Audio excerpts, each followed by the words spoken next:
Hello friends, और आप देख रहे हैं इनखबर.com। सुष्मिता सेन बॉलीवुड की बिंदास बाला। खासकर उनका नाम इसलिए लिया जाता है कि उन्होंने अपनी जिंदगी अकेले गुजारी और अभी तक किसी शादी नहीं की और दो बेटियों को गोद लिया है। आपको बता दें, सुष्मिता सेन का नाम खासकर उनके फेमिनिस्ट अप्रोच और जो मुखर होती है वुमेन राइट्स के लिए, उसके लिए काफ़ी जाना जाता है। सुष्मिता सेन का आज बर्थडे है, 43 साल की हो गई हैं और जितने भी उनके फैन हैं वो उन्हें वेल विश कर रहे हैं और उनके अच्छे फ्यूचर की कामना कर रहे हैं। आप जान रहे हैं लगातार बॉलीवुड में कैसे मी टू चल रहा है और कैसे इससे कानूनी अमली जामा पहनाने की कोशिश जारी है और कैसे भी जो लड़कियां हैं, जो विक्टिम्स हैं, उन्हें कैसे न्याय मिले, इसकी भी कोशिश जारी है। और बहुत लोग जो बात कर रहे हैं कि इस तरीके से जिन लड़कियों जो परिस्थिति से गुजरी हैं उन्हें कोई आर्थिक मदद भी मिले। तो आपको बता दें, आज सुष्मिता सेन का जन्मदिन है और आज ही उनके लिए एक बेहद ही खुशखबरी आई। आपको बता दें, 2003-4 का मामला है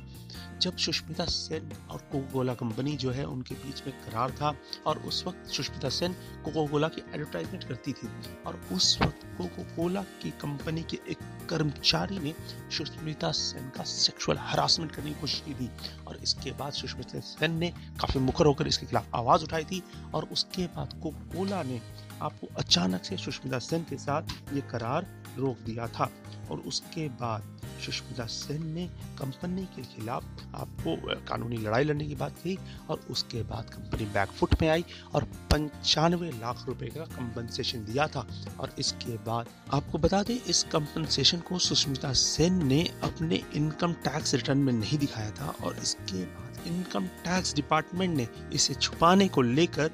35 लाख रुपए की पेनल्टी सुष्मिता सेन पे दायर की थी और इसके बाद ये मामला आपको इनकम टैक्स अपीलेट ट्रिब्यूनल में चला गया था और उसके बाद कई सालों तक सुनवाई चली और जिसमें सुष्मिता सेन का कहना था कि ये जो पैसा इन्हें मिला है, 95 रुपीज जो उन्हें मिली है, वो ना ही उनका इनकम है। आपको बता दें, सुष्मिता सेन का कहना था जो 95 लाख रुपए उन्हें जो कोका कोला से मिले हैं वो ना ही उनका इनकम है बल्कि एक कैपिटल रिसिप्ट है और जब वो इनकम नहीं है तो उस पर कैसे आईटी डिपार्टमेंट टैक्स लगा सकती है। और इसके बाद कोर्ट में कई वर्षों तक सुनवाई चली और अब कोर्ट ने अंतिम में मान लिया है कि जी हाँ, जो 95 लाख रुपए सुष्मिता सेन को मिले थे उन्हें इनकम की तरह नहीं देखना चाहिए और उस पर जो 35 लाख रुपए का पेनल्टी आईटी डिपार्टमेंट ने लगाया है उससे गलत माना है और उससे भी निरस्त कर दिया है। तो ये बड़ी खुशखबरी और बड़ी खबर है सुष्मिता सेन के लिए और ये आई है उनके 43वें जन्मदिन पर।